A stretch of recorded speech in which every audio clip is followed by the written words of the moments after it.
welcome back to the channel. While this deck for today's feature is what we call have fallen out of grace in the standard metagame, I'm happy to share this today that it has a good finish on this tournament, which we call as the $500 Cash GG Tour number 15. Of course, having to win $500 is basically a good thing and very viable price to compete against. So it went in the top 8 and was played by Ryusuke Nishura.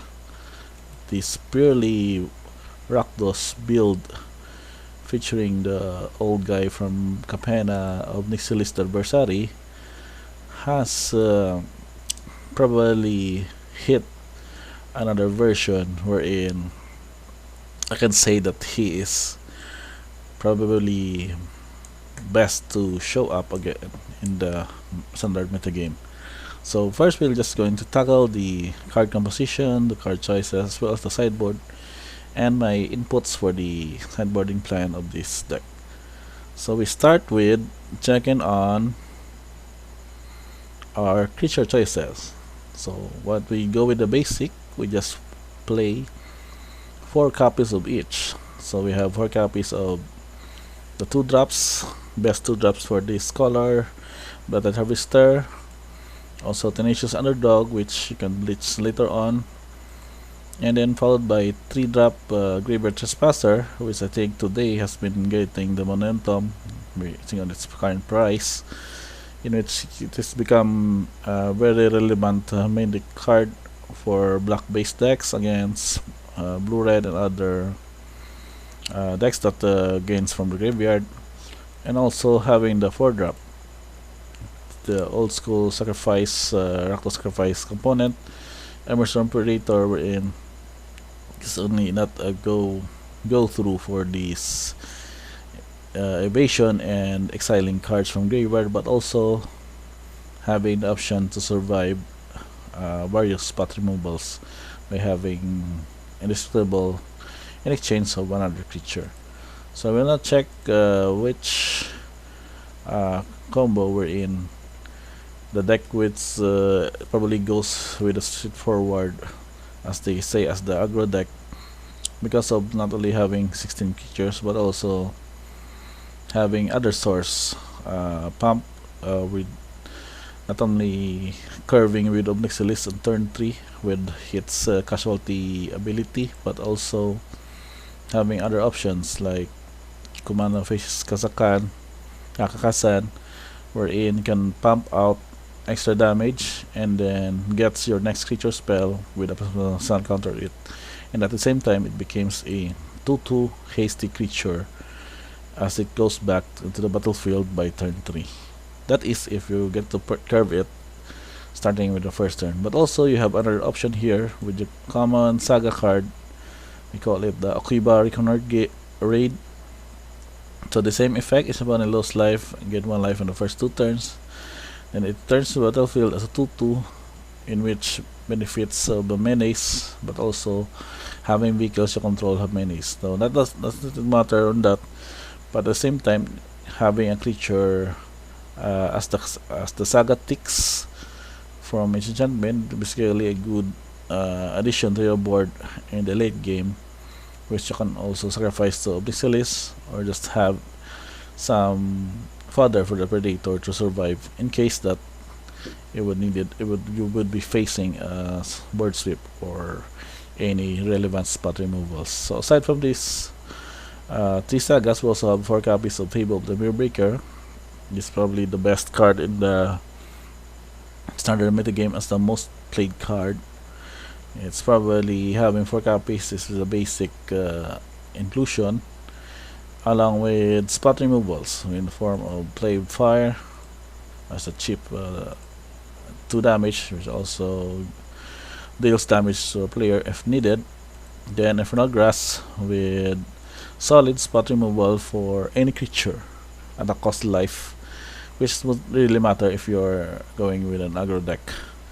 And a soul copy of Soul Shatter, maybe going with killing the best creature or planeswalker with the highest mana value if needed, and 2 Stutter Smashing, which I think it's more of a land drop, but it's a purpose later on as a good mana sink also if facing multiple threats, wherein you can deal X damage divided up to 2 target creatures and or planeswalkers. So with the large composition, basic pathways, black red and haunted ridge, along with basic lands, mountain swamp, with 2 copies of each of the colors, Manlands, Den of the Bugbear, and Hive the Tyrant.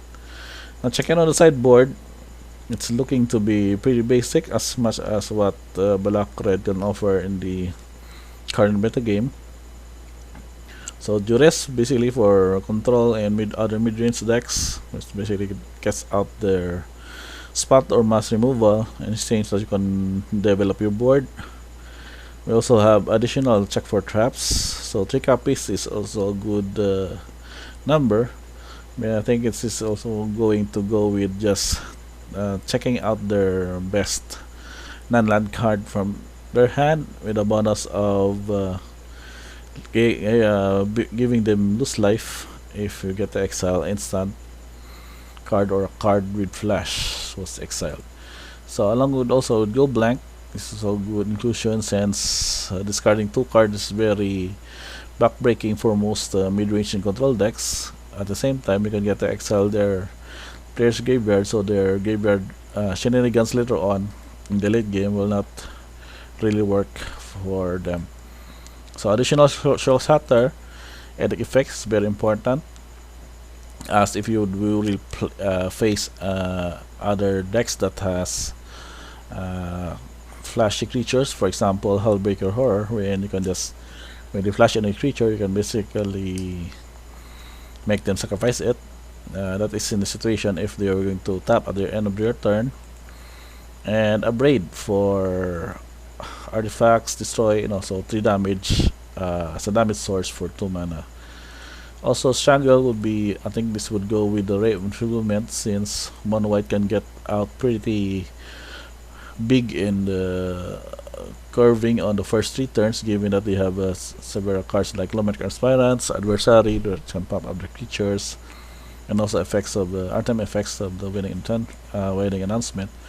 So Ray of Enfeeblement can basically took out cheap counters, cheap spot removal. At the same time, the -4/-4 would be really relevant in killing their best toughness creatures, and along with Strangle basically would not really hurt your curve as you go to kill their board where you develop yours. So basically in sideboarding, mostly if you're going against control, you have to really remember that you need to put out threat after threat as early as possible before they can develop there. So they would likely use spot removals and more additional cheap mass removals.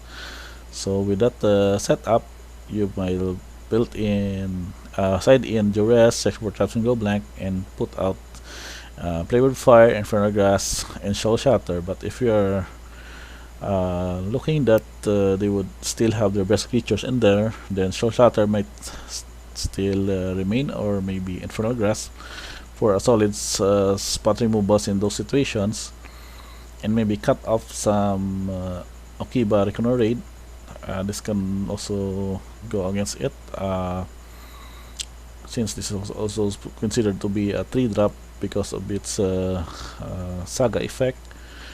Then you can just sub it for Duress and maybe check for traps.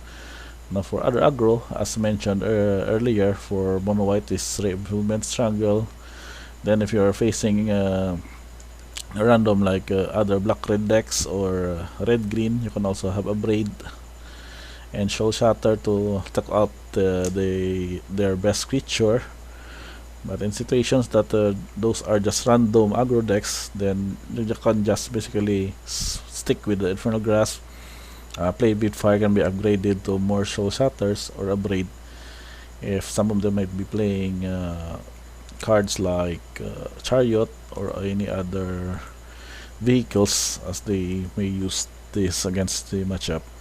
So overall, I'm still happy that this made into the top 8 with 131 players. If you discover how many rounds would be for this kind of tournament, check in on the top 4 match. I think he lost maybe against some of these, maybe for another aggro or maybe against the Esper deck, but still a good finish for this overall. I'm glad that this is looking to be a straightforward deck. If ever you check basing on the spot on the post rotation setup, this won't really affect unless they're just have Soul Shatter and Smashing to loss against with this and the Emerstrom.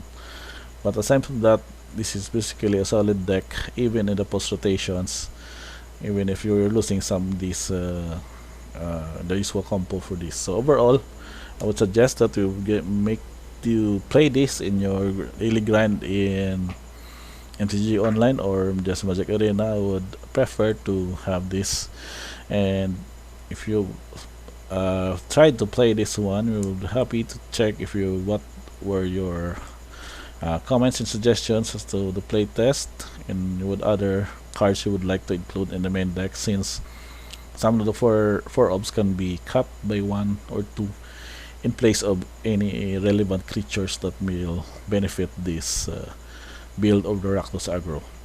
So overall, this is the wrap for this another standard deck tech. Thank you for watching this, and until the next time.